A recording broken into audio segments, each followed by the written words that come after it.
retour sur le plateau d'Innovation Now en direct et pour la première table ronde de la journée. Nous allons donc ouvrir la session mobilité et nous pencher sur un sujet qui concerne, je pense, toutes les entreprises du monde, quelle qu'en soit la taille, quelle qu'en soit l'activité et le secteur. C'est la relation client. Comment connecter au mieux votre CRM avec les outils de mobilité? C'est la question que nous allons poser aux spécialistes que nous avons réunis autour de cette table. J'accueille donc Thierry Robin. Bonjour Thierry. Bonjour. Vous êtes associate partner en charge du digital business chez Atos Consulting. Atos Consulting en deux mots. Alors Atos Consulting, c'est l'entité conseil du groupe Atos. Et on a cette particularité au sein des activités conseil d'avoir recentré l'ensemble des problématiques qu'on appelle digitales, globalement Internet, la mobilité, les réseaux sociaux, pour pouvoir répondre aux attentes de nos clients. Sachant qu'aujourd'hui, on est dans un environnement d'évolution très forte et le mobile en est une des clés. On va le voir.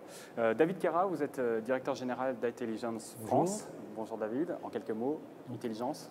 Intelligence, c'est un acteur de conseil global sur SAP, licence, services, hébergement. C'est 2000 consultants dans près de 20 pays aujourd'hui. Très bien. Philippe Kaufmann, bonjour Philippe. Bonjour. Vous êtes Business Solution Manager chez RIM. RIM, c'est entre autres le BlackBerry. C'est surtout le BlackBerry, RIM, donc pour Research in Motion. Et c'est aujourd'hui des solutions mobiles utilisées par 70 millions d'utilisateurs dans le monde. Très bien, merci beaucoup Philippe. Et enfin Bertrand Laforgue, bonjour Bertrand. Bonjour. Chez SAP, vous êtes senior directeur du Centre d'excellence de mobilité IMEA. Oui, tout à fait. SAP qui est le leader des applications business et des applications de business intelligence et qui est maintenant également leader dans les applications de mobilité pour les grandes entreprises et les PME. Alors on va poser le débat assez largement pour commencer. Il sera beaucoup question de mobilité sur Innovation Now, c'est vraiment un thème fort. Concrètement, quelle est cette nouvelle donne? J'ai envie de commencer par vous David. Le premier point, c'est que la mobilité apparaît de plus en plus dans les cahiers des charges que nous recevons en tant qu'intégrateur. C'est un point fort, la composante mobilité est désormais incluse dans les cahiers des charges. Cette composante mobilité, elle va de pair également avec des attentes fortes sur l'ergonomie. Les deux sont indissociables, l'ergonomie des applications. Et le troisième point, c'est que la mobilité en tant que telle n'est pas forcément une fin en soi, un projet technique, mais on le voit plutôt comme une extension naturelle des processus métiers. C'est-à-dire que les processus métiers tels qu'ils sont expliqués dans les cahiers des charges, on attend qu'ils aillent jusqu'à la mobilité et cela fait partie de la réponse fonctionnelle et applicative qui doit être la nôtre dans ce dossier. On a évoqué le sujet tout à l'heure avec Laurent Lefouet. La mobilité, elle est entrée un petit peu dans l'entreprise ou elle est en tout cas à la frontière entre le monde personnel et le monde professionnel. Comment gérer ce croisement Oui, c'est toujours une réalité aujourd'hui. Très clairement, la mobilité est rentrée au démarrage par des initiatives des entreprises et puis très rapidement, mais on retrouve un peu toujours cette dynamique sur Internet. C'est les usages, les utilisateurs qui ont repris en main les environnements et qui redonnent aujourd'hui la dynamique qu'on retrouve aujourd'hui dans les entreprises.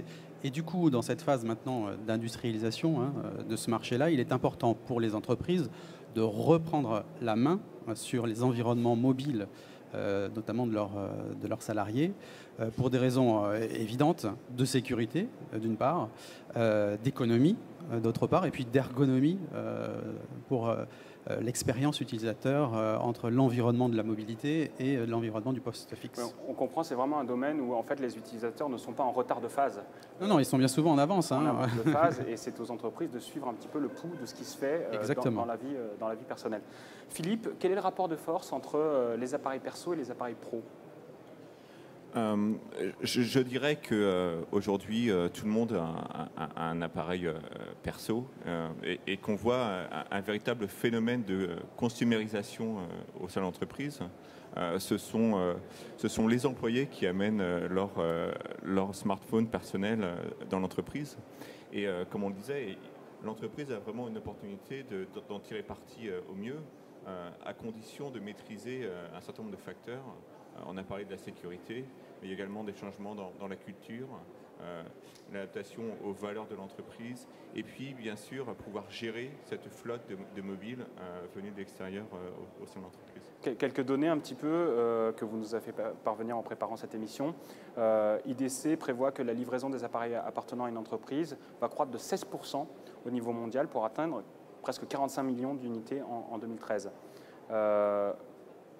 Est-ce que les entreprises ont conscience de ce potentiel, ces chiffres?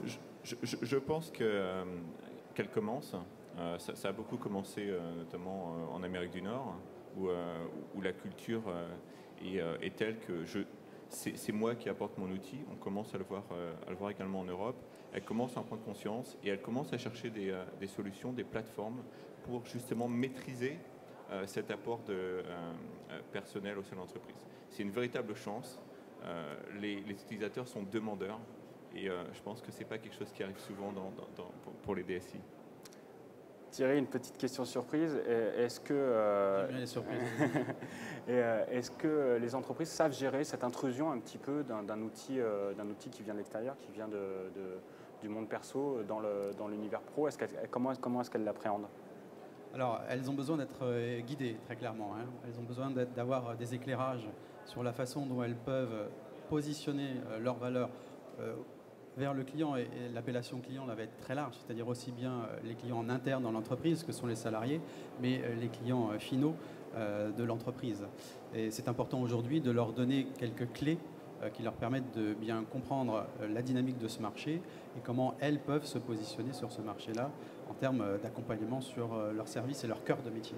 Je vous remercie d'avoir donné cette double notion du sens client, parce qu'en effet, quand on parle de mobilité, et notamment quand on va toucher au sujet de la CRM, on y vient tout de suite, il y a bien le client utilisateur au sein de l'entreprise d'une CRM, par exemple, qui va y accéder depuis son mobile, et puis il y a aussi le client final de l'entreprise qui, lui, va pouvoir alimenter, entre guillemets, la base de CRM.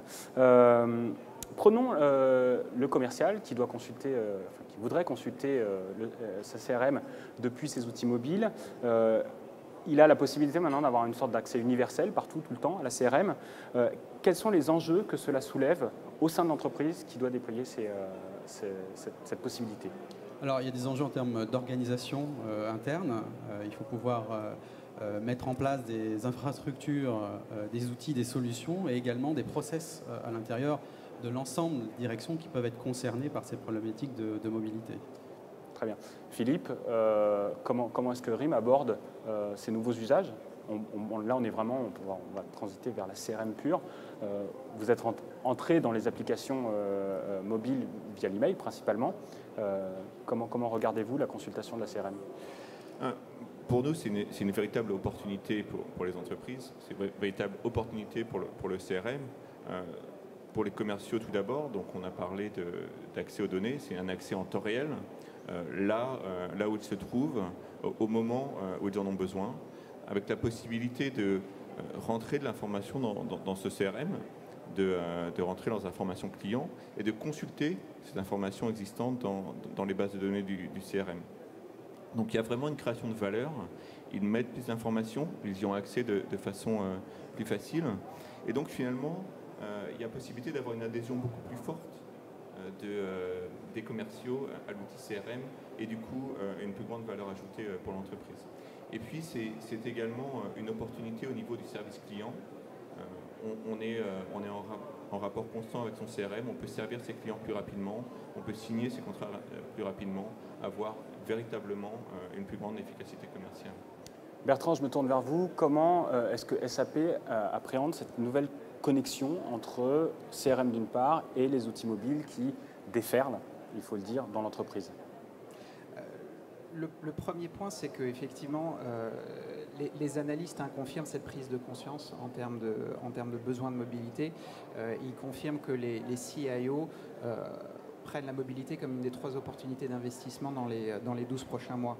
Ce qu'on observe aussi sur les entreprises, c'est que les entreprises les plus performantes sont celles qui adoptent en ce moment le plus rapidement les technologies de mobilité. Maintenant, les enjeux sur la capacité du système d'information à connecter les populations mobiles. Bien, le premier point, c'est le multi-device. C'est un point extrêmement important. Il s'est vendu plus de smartphones que de PC, mais les devices sont différents. Ils viennent d'Android. C'est un secteur extrêmement concurrentiel. Extrêmement concurrentiel. Le deuxième point, c'est la sécurité. On perd beaucoup plus souvent son smartphone que son laptop. Le deuxième point sur la sécurité, c'est que ces terminaux mobiles utilisent en fait la téléphonie publique pour se connecter au système d'information interne de l'entreprise. Et le troisième enjeu, c'est effectivement cette consumerization of IT, c'est-à-dire que dans sa vie personnelle, on utilise déjà des applications mobiles, elles sont extrêmement simples d'utilisation, et donc on souhaite dans sa vie professionnelle avoir des applications aussi simples d'utilisation que dans sa vie privée. Et au final, la connexion temps réel et l'entreprise temps réel est bien le dernier point clé de ce succès. Les utilisateurs finaux ne vont pas pouvoir passer plusieurs secondes à attendre que l'application se charge sur leur terminal. Je reviens sur un point que vous avez abordé juste avant, la pluralité des devices. Finalement, quand on parle de mobilité, et d'ailleurs ça ne couvre pas que les terminaux, hein, mais aussi les applications qui sont disponibles sur ces terminaux, quand on parle de mobilité, il faudrait mettre le terme au pluriel en fait. Il y a des mobilités. Vous avez tout à fait raison. La mobilité, elle se décline vers les employés, le business to employee. Elle se décline également vers le business to consumer et vers les partenaires. Quand on discute avec nos clients, on s'aperçoit que toute la pyramide est concernée, mais avec des usages différents. Ça peut être la mobile business intelligence pour un exécutif qui veut suivre ses ratios financiers. Ça va être l'optimisation des flux pour des patrons de lignes de business. Et ce sont des tâches à accomplir pour les commerciaux de terrain, pour les agents de service. Donc différents types de connectivité, soit légers pour des workflows simples, soit lourds pour des applications beaucoup plus complexes. Finalement, on retrouve tous les enjeux de l'informatique traditionnelle, mais à travers un device qui a des soucis d'ergonomie ou de connectivité qui sont un petit peu différents.